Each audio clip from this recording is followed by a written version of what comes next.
دوسری مثال ہے سورہ آل عمران کی، اور سورہ آل عمران میں آیت نمبر ہے 141 وَلِيُمَحِّصَ اللَّهُ الَّذِينَ آمَنُوا وَيَمْحَقَ الْكَافِرِينَ۔ ان آیات کا تعلق اس آیات کا اور اس کے بعد جو پچھلی آیات اور اگلی آیات ہیں ان کا تعلق ہے غزوہ احد سے۔ اور احد آپ کو پتہ ہوگا، اگر آپ نے تھوڑی سی بھی سیرت پڑھی ہے، تھوڑی سی بھی اسلامی تاریخ پڑھی ہے، تو آپ کو پتہ ہے احد جو ہے وہ بدر جتنا اچھا نہیں گیا۔ بدر میں ہمیں بہت آسانی سے فتح ہوئی، احد میں کافی مشکلوں کا سامنا کرنا پڑا، اور احد میں کافی سارے صحابہ، جلیل القدر صحابہ شہید بھی ہوئے۔ اچھا، اس ایک طرح سے ایک شکست کہہ لیں جس کا ہمیں احد میں سامنا کرنا پڑا۔ اس دوران اب جب مسلمان ہارتا ہے، جنگ میں، غزوے میں ہارتا ہے، تو پھر خیال آتا ہے ہم کیوں ہارے؟ ہم اللہ تعالیٰ کے فوجی، ہم اللہ تعالیٰ کے نام پر جنگ کر رہے ہیں، ہم اللہ تعالیٰ کے نام پہ لڑ رہے ہیں، ہمارے ساتھ رسول ہیں صلی اللہ علیہ وسلم، ہم کیوں ہارے؟ اب اس ہار کی وجہ بتائی جا رہی ہے۔ اس کے ہار کی بہت وجوہات ہوتی ہیں، اور اس میں بھی ایک حکمت ہوتی ہے۔ ان میں سے ایک حکمت کا ذکر اس آیت میں ہے وَلِيُمَحِّصَ اللَّهُ الَّذِينَ آمَنُوا، تاکہ اللہ تعالیٰ مسلمانوں کو جو لوگ ایمان کا دعویٰ کرتے ہیں ان کو پاک صاف کر دے۔ میں ترجمہ کر رہا ہوں، تاکہ ان کو پاک صاف کر دے۔ اب اس کو پہلے سمجھ لیں، پھر اس کے بعد اس لفظ پہ تھوڑی بحث ہوتی ہے۔ کہنے کا مقصد یہ ہے، میں نے آپ سے نفاق کے بارے میں پہلے بات کی تھی، منافق کو عام حالات میں ایکسپوز کرنا بالکل ناممکن سی بات ہے۔ کب منافق اپنے آپ کو ہی اعلان سے کہہ دیتا کہ میں منافق ہوں؟ مشکل حالات میں۔ جنگ میں ہارنا مشکل حالات میں سے ہوگا۔ جنگ میں جو ہارے تو کس کا نفاق سامنے آ گیا؟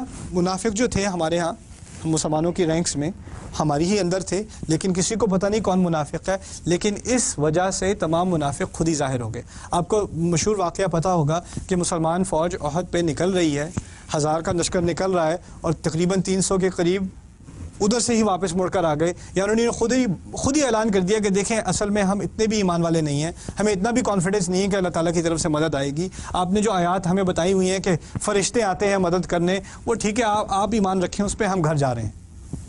یعنی انہوں نے اپنے نفاق کا خود ہی اعلان کر دیا۔ اب دوسری طرف سے بات سمجھیں، اگر وہ منافق ہے تو وہ اس طرح سمجھیں کہ مسلمان جو ہے، جس کو ایک خالص اینٹی ہونا ہے، اس کمیونٹی کو صاف ہونا ہے، ایمان ایک صاف شے ہے، اس میں ایک گندگی سی ہے۔ وہ گندگی کیا ہے؟ منافق۔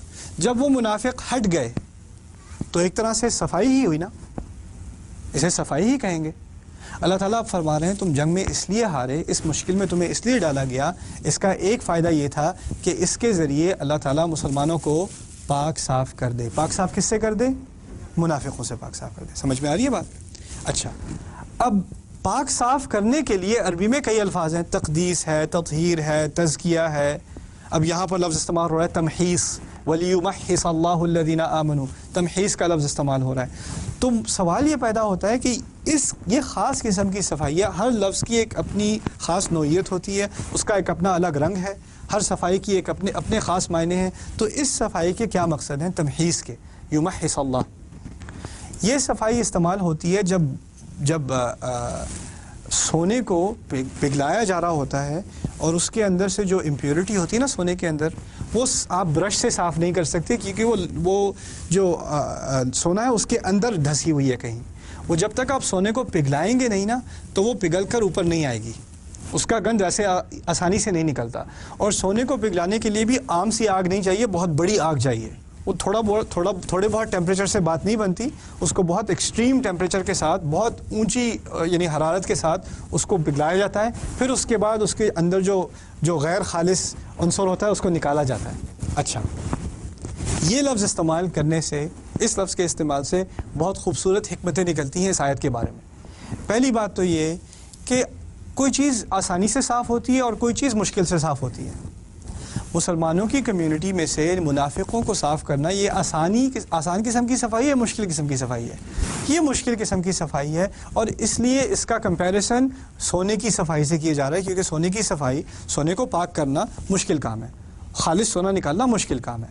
تو اسی لیے تمہیں مشکل میں ڈالا گیا، کیونکہ تم لوگوں کو صاف کرنا، سونے کو صاف کرنے کے اس میں کچھ تشابہ ہے۔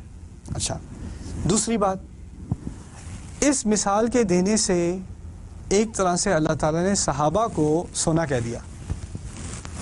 یہ صحابہ کی تعریف، ان کو سونے سے کمپیئر کیا جا رہا ہے نا۔ اور اسی مثال کو دینے سے منافقون کو گندگی سے تشابہت کر دی، یعنی ان کی مثال گندگی کی ہو گئی اور مسلمان کی مثال سونے کی ہو گئی۔ اب مسلمان جو جنگ میں ہارا، اس کے دماغ میں خیال آ رہا ہے کہ شاید اللہ تعالیٰ کو ہماری اتنی قدر نہیں کہ ہمیں فتح دیتا، اللہ تعالیٰ کے ہاں ہم اتنے اہم نہیں تھے کہ ہمیں بھی فتح ملتی، انہیں فتح مل گئی۔ یہ بھی سمجھنے کی ضرورت ہے کہ احد کے مارکے میں جب مسلمان ہار رہے تھے، اذ تصعدون ولا تلوون علی احد والرسول يدعوكم فی اخراکم، جب تم پہاڑی پر چڑھ رہے تھے اور اس خوف سے چڑھ رہے تھے کہ پیچھے مڑ کر نہیں دیکھتے تھے، اس کا بھی ذکر ہے قرآن میں۔ جب چڑھ گئے اوپر تو اس وقت ابو سفیان جو مسلمان نہیں ہوا تھا اس وقت تک، وہ پہاڑی کے نیچے کھڑا ہو کر بڑے زور سے نعرے مار رہا تھا اور کہہ رہا تھا، دیکھو لات منات عزا نے ہماری مدد کی، تمہارا کون ہے مدد کرنے والا؟ اللہ، تم کہتے تھے اللہ تمہاری طرف ہے، اللہ ہماری طرف ہے، اگر تمہاری طرف ہوتا تو تم جیتتے، ہماری طرف ہے۔ اب ہو سکتا ہے یہ بد خیال، یہ وہم مسلمان کے ذہن میں بھی آنا شروع ہو جائے کہ واقعی اللہ تعالیٰ کے ہاں ہماری قدر نہیں ہے۔ اللہ تعالیٰ نے اس مثال میں کیا کہہ دیا، تم تو میرے نزدیک سونا ہو، تم صرف جنگ ہارنے کی وجہ سے یہ سوچنے لگے کہ مجھے ان سے محبت ہے، تم سے نہیں۔ نہیں وَلِيُمَحِّصَ اللَّهُ الَّذِينَ آمَنُوا وَيَمْحَقَ الْكَافِرِينَ۔ اچھا، اس سے پچھلی آیات وَتِلْكَ الْأَيَّامُ نُدَاوِلُهَا بَيْنَ النَّاسِ وَلِيَعْلَمَ اللَّهُ الَّذِينَ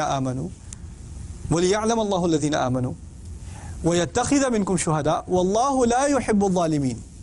بہت کلیئرلی کہہ دیا، یہ کچھ دن ہیں جو اونچ نیچ ہوتے رہتے ہیں، کچھ دن تمہیں فتح ہوگی، کچھ دن انہیں فتح ہوگی، اور ان سب کا مقصد یہ ہے کہ پتہ تو کروں اصل ایمان کس میں ہے، اور اس کا دوسرا مقصد یہ ہے کہ پتہ تو چلے کہ تم میں سے شہداء کون سے ہیں جن کو میں لے لوں جنت کی طرف، اور تیسرا مقصد کنفیوز مت ہونا، اللہ تعالیٰ کو ظالموں سے کوئی محبت نہیں، واللہ لا يحب الظالمین۔ یہ کہنے کی ضرورت تھی کیونکہ ہو سکتا ہے کسی مسلمان کے دماغ میں وہم آ جاتا ان کو فتح ملی ہے، شاید ان سے محبت ہے۔ واللہ لا يحب الظالمین۔ پھر یہ آیت وَلِيُمَحِّصَ اللَّهُ الَّذِينَ آمَنُوا، دیکھو مسلمان، تم تو میرے نزدیک سونا ہو، جیتو یا ہارو، تم تو سونا ہو میرے نزدیک، اور تمہارے ہاں جو منافقون ہیں وہ میرے نزدیک گندگی ہیں، ان کو تو ہٹانے کی ضرورت تھی۔ وَيَمْحَقَ الْكَافِرِينَ، اور فکر نہ کرو، کافروں کو تو میں مٹا کے رکھ دوں گا، ان کی تم فکر نہ کرو، وہ میرا مسئلہ ہے۔ سبحان اللہ۔ تو ایک ایک لفظ میں جو حکمتیں نکلتی ہیں اس پر اگر انسان غور کرے تو پھر یہ بات دل میں بیٹھتی چلی جاتی ہے کہ یہ کلام اللہ کا ہی ہو سکتا ہے۔ اتنی گہرائی میں اتنی چھوٹے لفظ سے اتنی بڑی بات کر دینا انسان کے بس کی بات نہیں۔ بارک اللہ لی ولکم فی القرآن الحکیم ونفعنی وإیاکم بالآیات والذکر الحکیم۔ السلام علیکم۔